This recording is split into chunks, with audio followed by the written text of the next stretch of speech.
Hello and welcome to Politics Today. I'm Farooq Petafi. Today we are going to talk about only one thing, the condemnable attack on Ahsan Iqbal, the Federal Interior Minister, yesterday in Narowal. And then we are going to talk about the linked aspects, particularly radicalism in the society, and then also politics of hate, because we have seen a lot of angling going on the matter as well. We have to remember that we are preparing for the next elections, and in this situation it becomes very difficult if you are only going to resort to such things. There are very important aspects about National Election Plan as well that we are going to discuss in today's show. Let me tell you about Ahsan Iqbal, the Federal Interior Minister. He is not just a politician that I know personally. Throughout my career, I've known him as a very kind and patient teacher, as a friend, and as a brother as well. So today, when I'm talking about this matter, you can understand my agony, the tension in my head, and I will try not to channel it on the screen, but I'm really frustrated at this moment. The issue here is that while we have been talking about fighting terrorism for 15, 16 years, we just learned yesterday that there are more than one versions of radicalism in this society. An investigation is still going on, and we have to wait till the final conclusions, but apparently the man, the person who actually carried out this attack himself has said that he was motivated by the blasphemy issue. And of course, it relates to Tehreek-e-Labbaik, Pakistan's call as well. So right now, we are still figuring out, but the matter remains, why do we have that kind of intolerance? And why is it that we haven't been able to process this kind of intolerance while talking about the other one, like the TTPs? In order to help us understand these issues and more, we are joined by Dr. Niaz, a political economist, a regular on this show, a columnist for one of the leading papers of the country. Thank you very much, sir, for being part of the program. Next to him is Javed Rana, an investigative journalist, another regular on this show. Thank you very much, Javed Rana. And next to him is Dr. Abid Abbasi. Again, he's an expert on these issues as well, also a teacher and also a journalist. Thank you very much, Dr. Abbasi, for your time. Dr. Niaz Murtaza, I have to start with you. And I want to invite your open comments on what happened yesterday. Begin with that, sir. Yeah, I think it's highly condemnable, these kind of incidents so close to the elections, and then the rationales being given, and the fact that it's it's the Interior Minister himself, yeah, whose job it is to protect the whole of Pakistan. Yeah. So it just shows how brazen and emboldened these kind of elements within society are, right, that they're able to target the Interior Minister himself. By the way, just for the record, has it ever been the case that a successful terrorist attack has taken place against an Interior Minister? I think there was one attack on Sherpao. No, the federal. Mr. Sherpao was attacked, but he survived, of course. Yeah, but and then there was another attack. I think was he in service at that time? Was he the serving? I think he was a serving Interior Minister when he was. And then before that, I think General Fazle Haq was also Interior Minister, but he was attacked after. I think that was in 80s. That was a totally different situation. But again, it just shows, and especially with elections coming in. So I think that is really the bigger issue. Of course, we must sympathize with Mr. Ahsan Iqbal and even be thankful that he survived and that it wasn't even a very serious injury. I think it is quite a serious injury, but it is not life-threatening. It's not life-threatening, and I think he'll be up and about. But the bigger issue is this just the start as the election season comes on us, and whether this trend is going to continue. And what you need to look at is, despite all the weaknesses of the Pakistani political system, what you do see is that at least the major parties outside of Karachi, there is a tacit agreement not to target each other through violence. So whether it's PPP versus PMLN or PMLN versus PTI, they haven't really tried to target each other. When it comes to the national leaders of all these parties, there was a very clear condemnation of the attack. By everybody. So, by everybody. And this is mainly by these fringe groups. In 2013, but in nooks and crannies, we saw people slipping in their own opinion, and they kept on manipulating the entire situation as well. Ahsan Iqbal's main challenger today visited him, and when he came out of the hospital, Abrarul Haq speaks to the media and says that the politicians shouldn't be actually offending the sensibilities of the people, and he was referring to that Khatm an-Nabuwat clause and all that. And then, other people, at 7 o'clock, I saw many, talk shows discussing this as if it was a comeuppance or it was a payback. So one has to actually worry about that as well. Javed, Rana, one question. 15 years, we have been fighting a war. We have lost more than 83,000. This is a new record, a new number that I found out today. And yet we don't seem to have learned the lesson as a society. There are still pockets of intolerance in the society where a misperception of an issue can lead to such a gross violation of civilization. Please go ahead. I think you might recall just a few months back I had predicted that something of this nature could have happened.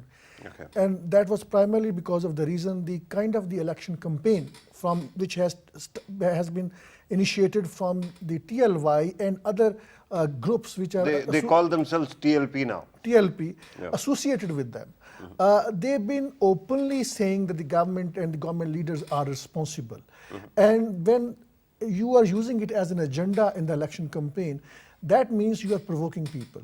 That means you are creating some sort of a segment of the society, convincing them that they psychologically reach to a conclusion that the leaders from the government side or the ruling party could be attacked.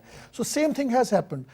Unfortunately, this is the environment which has been created in a manner whereby a segment of the society consider that this is the right thing to do and that is the option to do, and they can go scot-free. And this matter of impunity is the biggest one, because on one side we keep on saying that we are going to discourage extremism in the society, we are going to fight hate literature and hate speech, and then 24/7 there are people sitting on your television screens and they can get away with whatever hate speech they want. The agreement was very humiliating. If you look at the contents, which agreement? Clauses. The one that was signed after Faizabad? Faizabad. I think the National Action Plan was reversed with that agreement. Right, but was it written somewhere in that agreement that if you don't follow our dictates, we are going to start shooting at you? It is not written there, but the underlying message that they are giving that this is their victory. And they think they have a rightful cause. Do you think there was another solution to that problem? When we felt that the entire country, or at least parts of it, were held hostage by their protesters who were on street and ready to attack people? I think when the government had withdrawn all the controversial legislation, then there was no point to continue to go along with the protest. But nonetheless, the government accepted some of their demands, and particularly the crucial demand about sacking the law minister. He resigned though. But I think since then onwards, there is a strong perception that the government had something to hide. And that is where they have propagated. Are you referring to the promise of release of that report? I'm not. Raja Zafrul Haq report? That was just part of it, but there was also... You realize that the man who was attacked was part of the committee, core committee, that had to actually release that report. He wrote that report. So you are actually, while complaining, and I've seen it, wall to wall on Twitter as well, people calling for release of that report, but you're attacking the man you trust. Because he wrote that report. That was just one part of it. Their demand was going much beyond it. Right. Let me bring in Abbasi Saab. Dr. Saab, your take on this matter. You can condemn it and, of course, tell us what is the way out. Thank you very much. Obviously, it is a very highly condemnable act, and this is the result of the radicalization process which we have been going through since long. And referring to Rana Saab's view that government has taken very lenient view, not implemented the that NACTA's law in the country. And What do you mean by the government? Wait, you're talking about only the elected government, you're talking about the bureaucracy, or you're talking about the state? I think Because the man who was attacked yesterday is in charge of NACTA. yeah.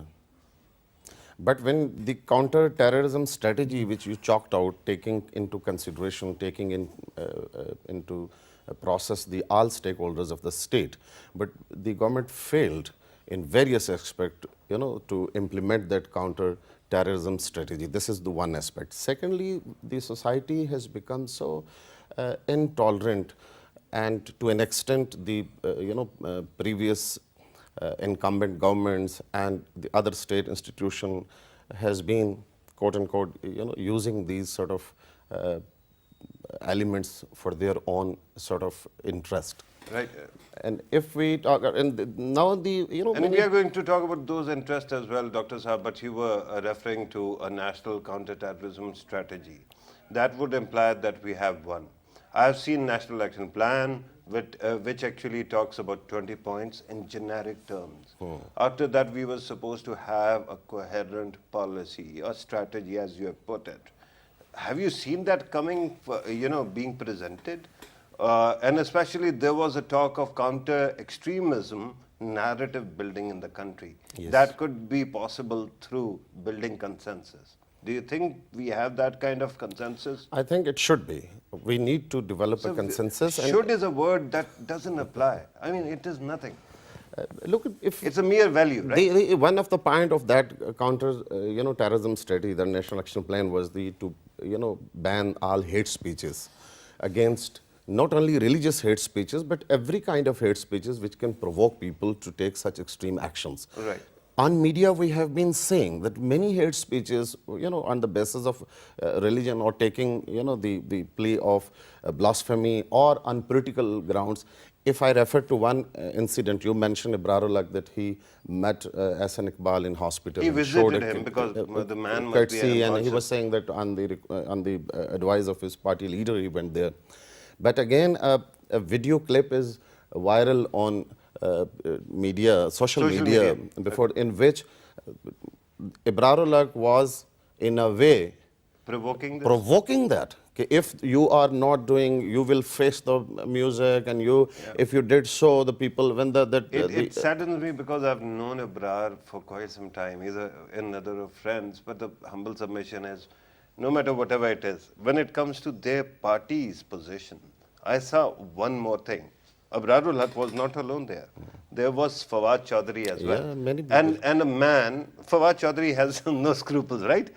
But when he spoke there, he was very principled. He condemned it, and he almost called it an act of terrorism. Look, if somebody is condemning that, that's a good thing. But when the incident took place, when everybody started condemning that, but we need to objectively analyze what were the causes of these provocation or these incitement. Even if I refer to Imran Khan's, many sort of speeches. He went to one of the Rizvi's events as well, at least the similar kind of event, where he made a speech too about these issues. But we have seen Sheikh Rashid coming up with umpteen statements. He went to the floor of the House as well, and then repeatedly he somehow thinks that TLP and people like them are the panacea against the vices that are being spread by PMLN. And nobody has actually held him accountable. Who is going to hold him accountable, sir? You might have noticed one thing before coming to your question, that when the shoes episode was there, the shoes was throwing on the political leaders. Again, Imran Khan condemned that. Because it is very much likelihood when you are, or your supporter would do this, definitely you will also face the Imran is a national leader who has something to lose. Maybe Sheikh Rashid doesn't have anything to lose, right? Imran Khan condemned that shoes throwing on Nawaz Sharif and other leaders. Unconditionally, right? Yes, but keeping, we should keep in view that when Imran Khan was using those languages in jalsas that put these people out of power, put them like this and deal them like this and this, definitely the society or the followers are getting Dr. Abbasi, inspired for humble submission. I disagree with Imran Khan on a lot of things. But spreading of intolerance is something that might be generic, that might be more widespread in the society, and we cannot actually blame only Imran Khan for it. I'm just referring one incident. Definitely, Yeah, and we are going to talk about that. Is very deep rooted in I our have society. another question for one of your fellow panelists, and that was the question that I originally asked you. Dr. Niaz Murtaza, if Sheikh Rashid or Khadim Rizvi or this or that person is making ridiculous statements, and that actually is akin to inciting violence, who is supposed to take action against him? Well, of course, ultimately it's, the responsibility of the government, and then within the government, most primarily the responsibility of the Interior Minister, recognizing, of course, that, Mr. Ahsan Iqbal has been in the seat for only a few months, so we can't put the whole blame on him. But, the larger, responsibility of the PMLN as a party that has been ruling for the last 5 years. There are so many things that you can point out. The basic purpose of the National Action Plan was, of course, there was a fight that was already going on, and we were succeeding a lot in, destroying the terrorist network from Pakistan.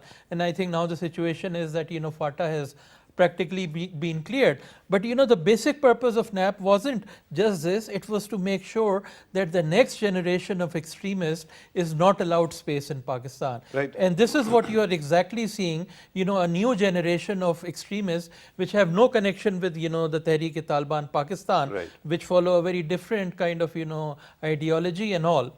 And, now that is coming up. So what you've seen over the last 6 or 7 months with the Faizabad incident, the terrorism there, and this is clearly terrorism. Tarul Qadri, and umpteen similar kind of protest. So this is all terrorism. What is the purpose of this attack? To, frighten... Can we call it terrorism? Of course I would. Why are people not calling it terrorism on television? I don't know, but this is clearly an act of terrorism. When I read the report... I think FIR has been registered where And it should terrorism be under charges have been terrorism. included. Yeah, but when you talk about the public conscience, that is media, it keeps on reporting as if it was only an isolated attempt on man's Clearly, life. in my eyes, it is a terrorist attack because, there's a political purpose behind this, which is to frighten mainstream politicians and, give more space for their own narrative of intolerance and so on. So clearly, it is an act of terrorism, and I hope that's how it gets treated in the FIR. And then, now the question is, that this government is going to go out of power, and a new interim government will come in for 2 months. So for the next 3 or 4 months, you will not see any solid action at all on this kind of issues that you were talking about, building a new narrative and so on. Because everybody is looking at the elections, and clearly now it's going to be the job of the new government when it's in but with place due in respect, August. Dr. Saab, remember 2008 when Muhtarama bin Nazir Bhutto was assassinated? Those were really grim times. Yeah. In those days, you didn't know what is going to hit you. In 2013 also, we had similar kind of threats. Now it seems that the situation has improved considerably, where you and I can walk into any place without the fear of exploding. And at that time, even if we go for elections, we perhaps can multitask and fight terrorism as well simultaneously. Yeah. No, I mean, this will be just, implementing the existing policies. But for, new institutions to come in, new major policies to come in, we'll have to wait. But you're right. I mean, compared to the 2013 situation, where certain parties just could not go out and campaign, parties like the People's Party, ANP, and so on, all the leftist parties, Right. they just could not, even Now campaign. it seems to be the turn of rightist parties. Do you think, coming back to your prediction ages ago when you said that something of the similar sort might happen because there's a lot of pent-up anger because of the mismanagement on the part of people who keep on spreading hate or fail to stop it, right? Now the question is it going to impede the election process as well? Because campaigning becomes very difficult once one person is attacked, then it is feared that other person might also be. So do you think that campaigning is going to continue the way it is? I think it was very bold on the part of Niaz. He had a attracted gathering today in Jhelum, despite the fact that just a day ago the interior minister was attacked. But nonetheless, it is going to have a negative impact. The ruling party is going to be more conscious. The leaders probably would be fearful that similar attack can happen. Now, it becomes very difficult for a political leader to prevent similar attacks. They have to interact with the common people. They are going to get vote from them. So interaction has to be there. But I think there is also a silence on the part of the ruling party. They are not countering the propaganda by these religious groups. They are not explaining their position. They are not explaining their role, clear role. I don't see that religious group actually sitting on your television channels. Even in sit-in times, Faizabad sit-in, they were not sitting on your television screens. It was Sheikh Rashid who was sitting on your television. It was a number of otherwise secular journalists. For example, one channel, 7 o'clock, 3 journalists host a program, and they keep on spewing the kind of hate that you have never seen in this country. I mean, what happens then? I think you might recall just after this Faizabad Dharna, or probably during those days, Sunni Tehreek, this Faisalabad branch, I think they sponsored a so-called fatwa, where they said that voting in favor of ruling party is what it called haram because of the ruling party's role in the controversial legislation. But it is not working. Whatever the fatwa was, it didn't work. That's why people are turning out. They are supporting PMLN, right? The problem is not fatwa. Creating a the segment of problem society. is the fear of an attack.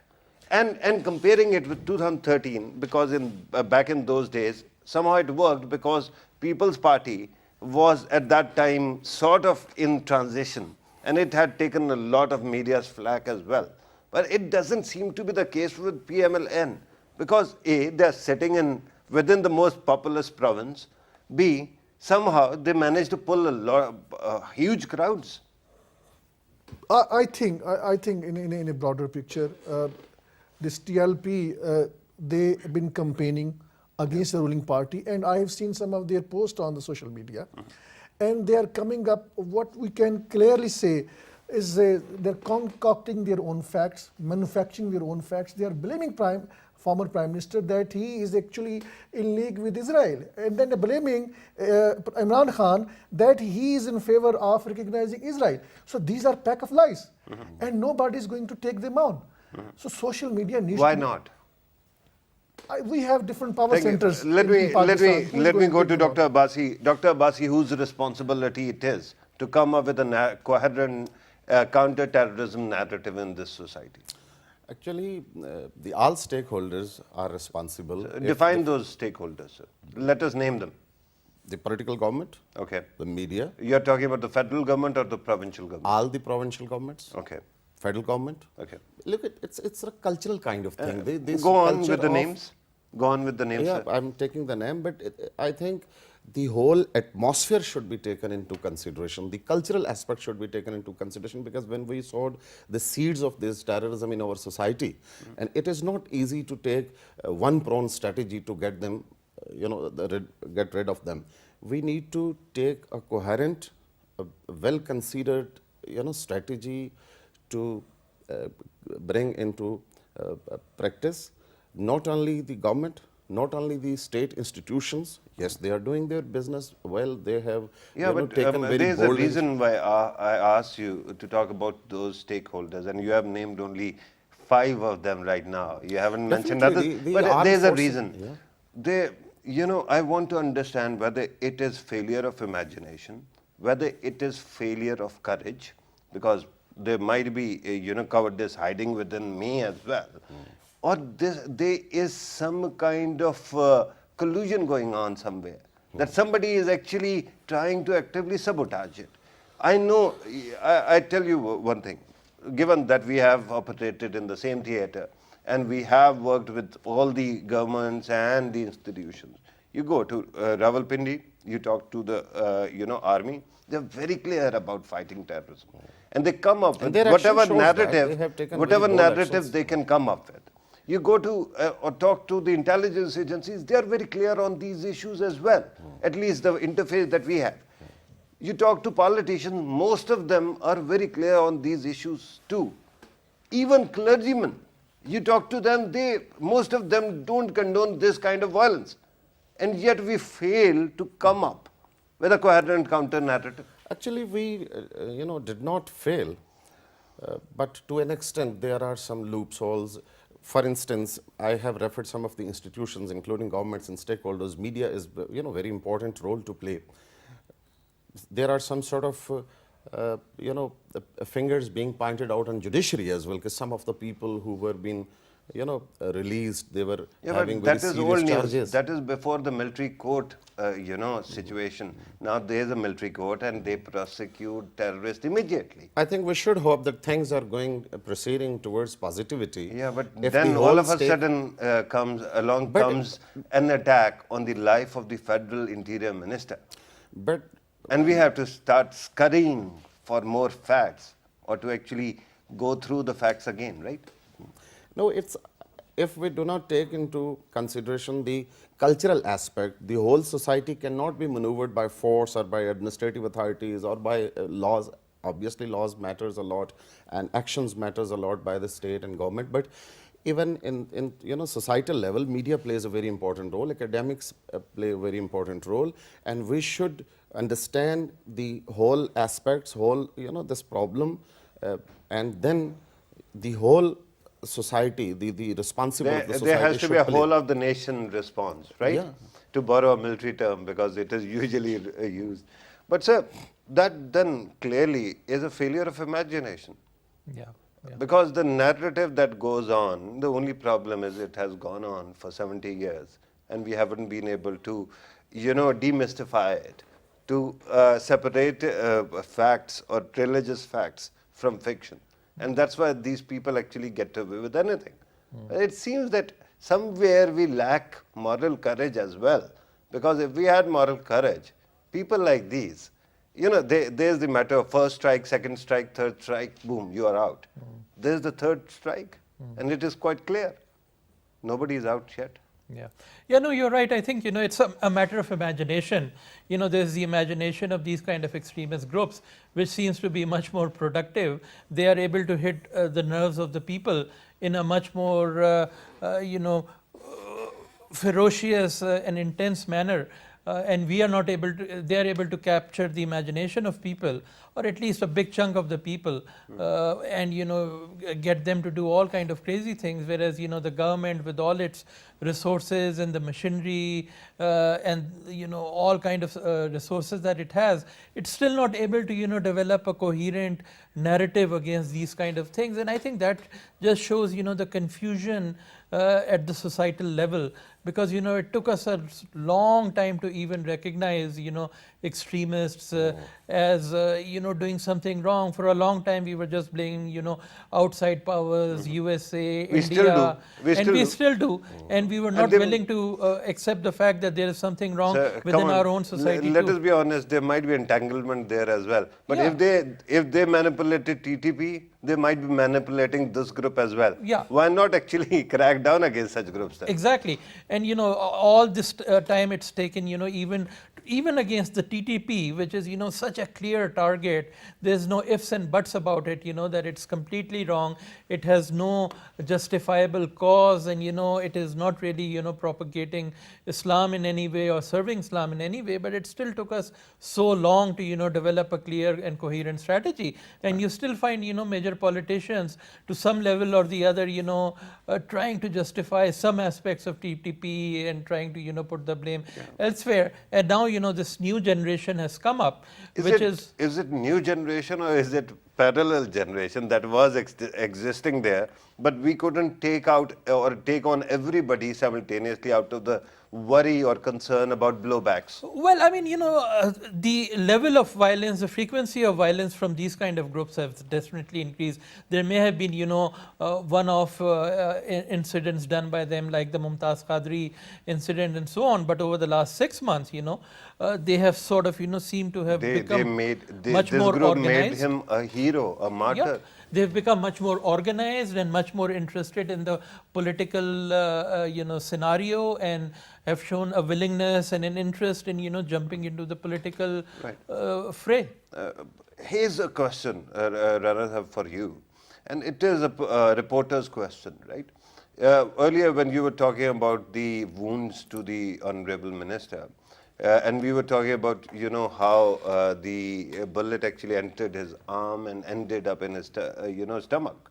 At that time, I was wondering what became of the old traditions where people of such importance used to don or wear a bulletproof vest.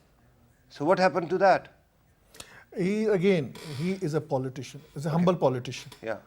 And if you look at his routine activities, people are coming and going. There has not been a strong security mechanism where they could have filtered out, screened out a terrorist.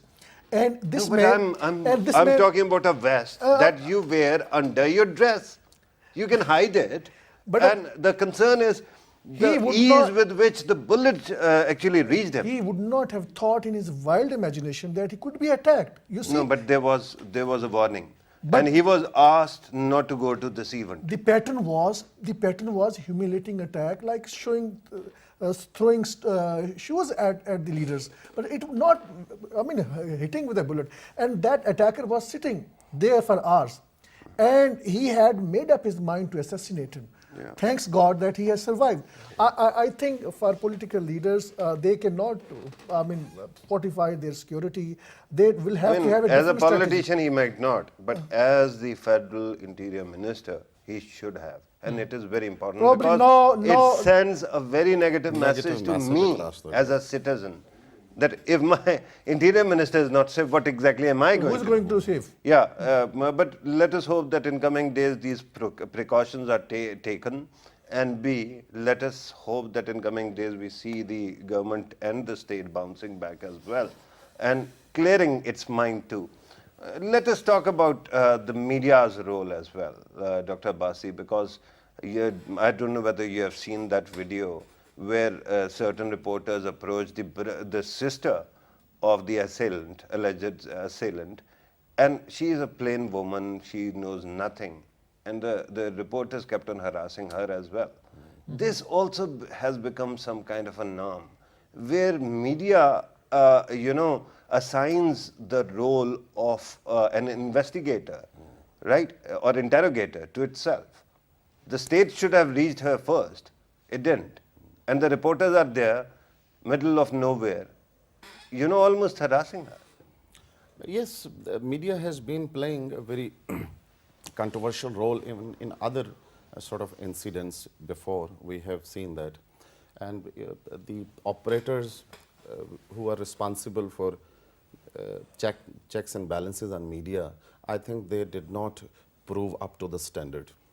Okay, you're just talking about this kind of reporting, or are you referring to the kind of programming that I was mentioning earlier as I'm well? talking about all kind of, And media then business. I assume you're talking about PEMRA? Yeah. Yes. PEMRA doesn't have a functioning head at this moment. Yes, Somebody who's and sitting at the top. functioning head in past have been,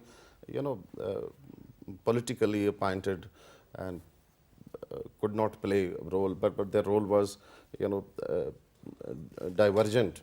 No, the amazing thing is when he was, the previous one, the politically appointed one, when he was the head of PEMRA, the day when there was a crackdown on Faizabad Dharna, media channels were, put off air for a little bit of time.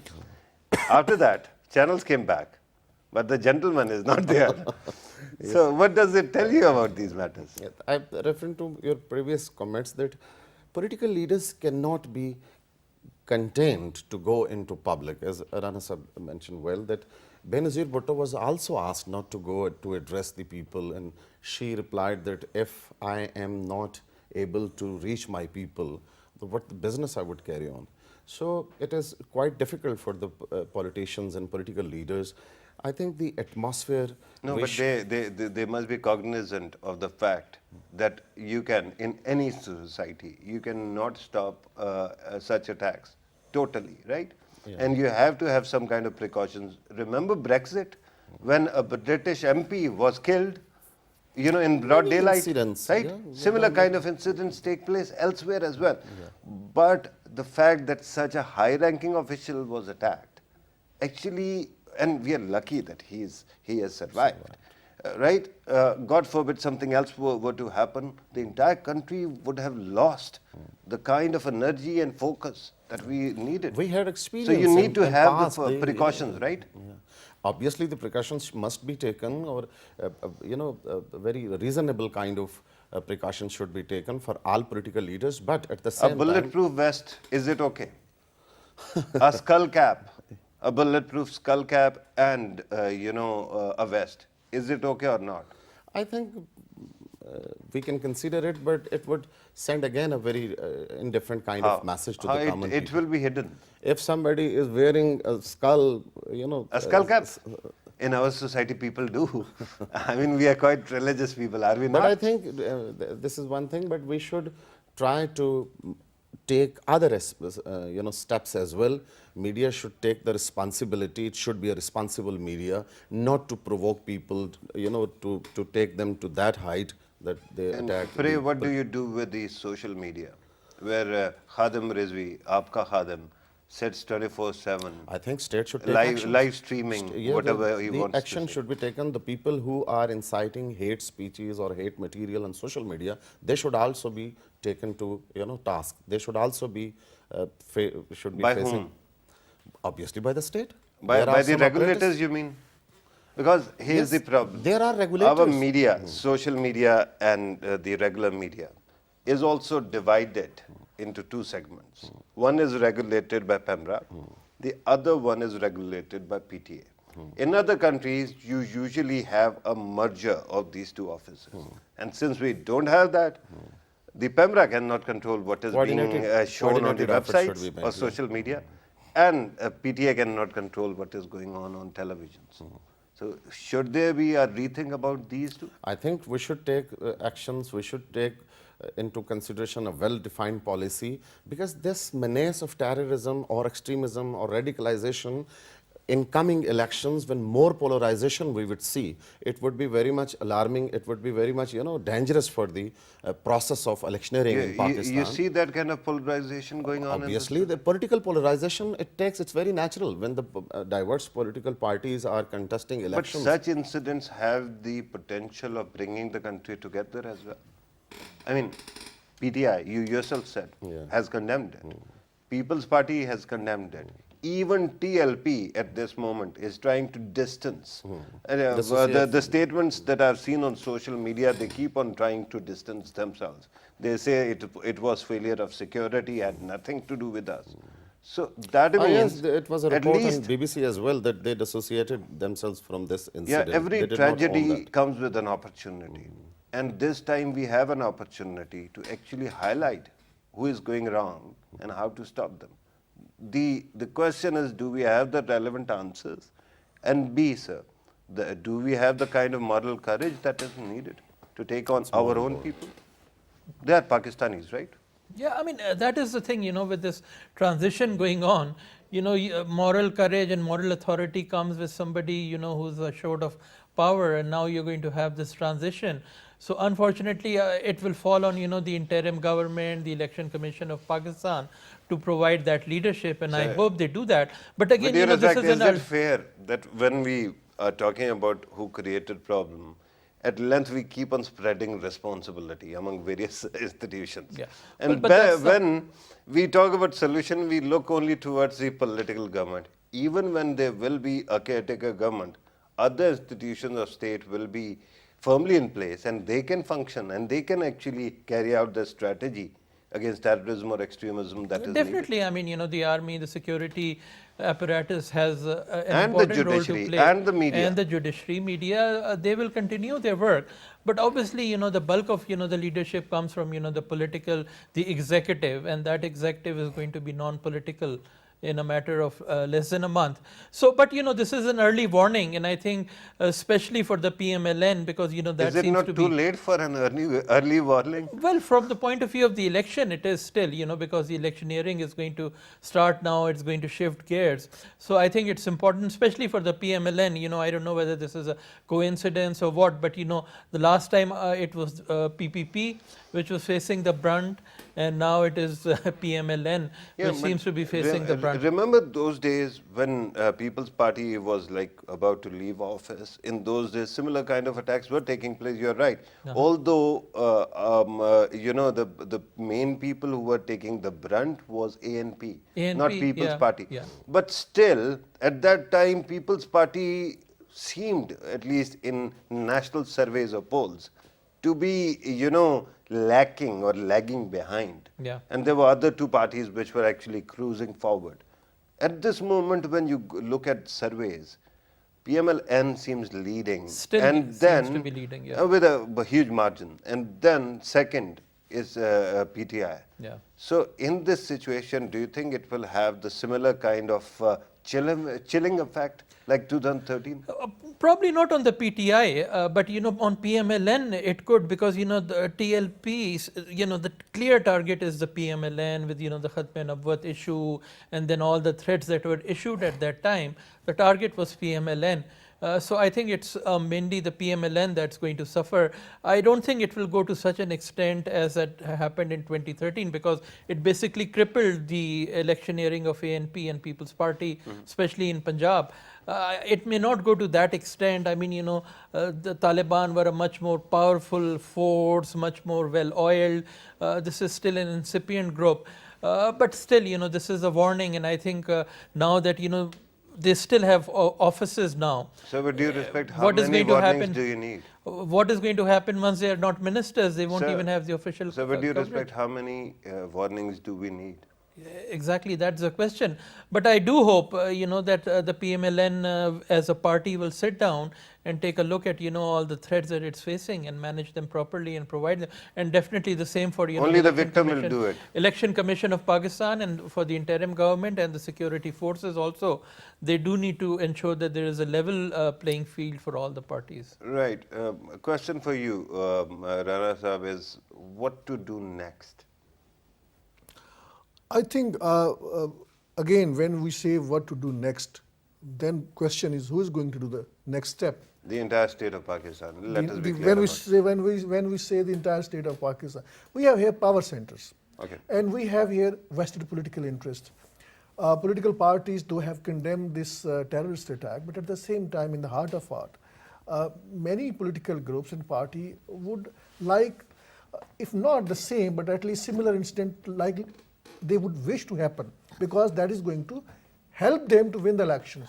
They want that this trend of intolerance at least should continue till the elections. Who is actually going to benefit from it? The victim or the people who are I think confronting them? I am using the word of the other political groups, other political parties. I don't want to name anybody, but obviously, when there was a clear campaign from some of the political leaders, at least, some of them you have already referred, they've been provoking people on this religious issue.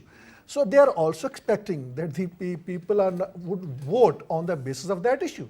And when they will decide on the basis of that issue, that means the voters are not going to turn up in favor of the No, ruling but party. you're compounding the problem. You're not telling me what to do next. Because when there is You have to explain to me what are this the government, logical steps this is, forward. which is going to have just 3 weeks to go, and then we will have a caretaker set up. No, Do hang you on, expect hang on. them?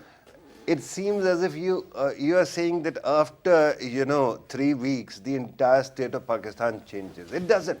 Most of the elements remain there, so they can carry on. Somebody has to come up with a plan, and it can be the current prime minister. For the right? sake of the argument, there was also a plan, a crackdown in November, and we saw huge violence. More than 2 dozens were killed, and there was Where? You're talking about Faizabad? No. I know the figures all over Pakistan. There were violent attacks at the residences of the ruling party's leaders. So what happened yesterday is in continuation of what had happened on that day in November. Okay. So this, unfortunately, no matter what we are discussing, this kind of trend is going to continue at least till elections. These political opposition groups, they would condemn it, but in the heart of heart, probably they would not have any problem, because that Do you is going think to that suit it them is going to politically. have the, is it going to affect the schedule of the election? Probably not. Okay. So you think that it is okay that people will keep on dying or being attacked? No, I don't expect that these incidents would happen with the. But you were saying that this kind of pattern will And it continue. happened with so frequently. But even you see, the yesterday incidents was such a big incident. So if God forbid, if similar incident happened after a few weeks, that will have impact for next 2 months. So let's hope that these kind of incidents don't happen. But the kind of the trend that we have in our society, it is very much there. Thanks to you, I now know that we don't have a solution or a sense of direction right now, because you are not giving me one. So can you give me? We cannot give a watertight solution, right? It's a. But as give me I at least something. Throw as me I a bone. I think some things are going on. We had taken very positive initiatives to curb upon the TTP or other organizations, but more steps should be taken. And secondly, the people who are responsible in the state, politically or otherwise, they should come forward. For instance, the son-in-law of the Prime Minister, Nawaz Sharif, former Prime Minister Nawaz Sharif, who has also been raising such kind of diverse view. There was a within the- resolution presented in the National Assembly which erroneously renamed the wrong building. But Wrong with due building. respect, the But he problem has is been some people sympathies would for say, hang on, people would say that this is the second argument within the party that placates such elements rather than confronting them. And this argument will be there, especially when one of your co-panelists is telling us that this kind of attacks will continue. So a person who thinks that you have to actually placate them might be smarter. This confusion, remains in our minds. Earlier, even as Rana Sahab said, that we had a very long time to take action against TTP or extremism. The ifs and buts remain there. But we had And to put still- a lot of effort into actually convincing our own people that TTP is an enemy, it is not a friend. And this is not happening in this Definitely context the here. case is bit different, but even then we have to take some very serious actions, because it would be a great menace, God forbid it would continue in electioneering processes. Every political leader would be vulnerable in the people's gatherings and addressing the people and going to the people, and I think it would be a challenging kind of thing if it Situation, remains right. continuous. I'm told that we have to actually start wrapping up the program. Dr. Niaz Murtaza, do you see any solution in coming days? What exactly is your recommendation? Well, I mean, intelligence gathering. I mean, that's the best way to go forward. You should have intelligence on these kind of people who are the activists of these kind of groups who might get involved in them. Keep an eye on them. Have your security forces ready, and Right. On that note, I'm told that we have to conclude the program. Dr. Niaz Murtaza, thank you very much for your time. Javed, Rana, always a pleasure having you here. Dr. Abid, Abbasi, thank you very much for your time as well. Viewers, you have listened to our participants. This situation is a developing story. We still have to see who is actually responsible. But remember, if somebody out of nowhere carries a pistol and shoots down a federal minister, the question then is whether that person was working or functioning in isolation, whether there were other aiders and abettors. If there were any, how to counter that. The issue right now is there is a GIT that is formed, and we know that they will find the answers to these questions. But the aiders and abettors, especially when it comes to the narrative that supports such people, are they going to be taken to task or not? This is the question that we have to look at, because someday you have to actually realize that enough is enough. And on the other side, when you talk about elections, if you play safe, if you have precautions that we mentioned, But maybe some of the leaders carrying the bulletproof vests, similar kind of things, maybe such attacks can be defeated. And intelligence gathering and staying united is important. Let us hope that the elections take place in time, that we come together as a nation, and we realize that placating radicalists never serves any political agenda, because by the end of the day, they are going to turn against you as well. This was today's program. Thank you very much for watching us. Take care.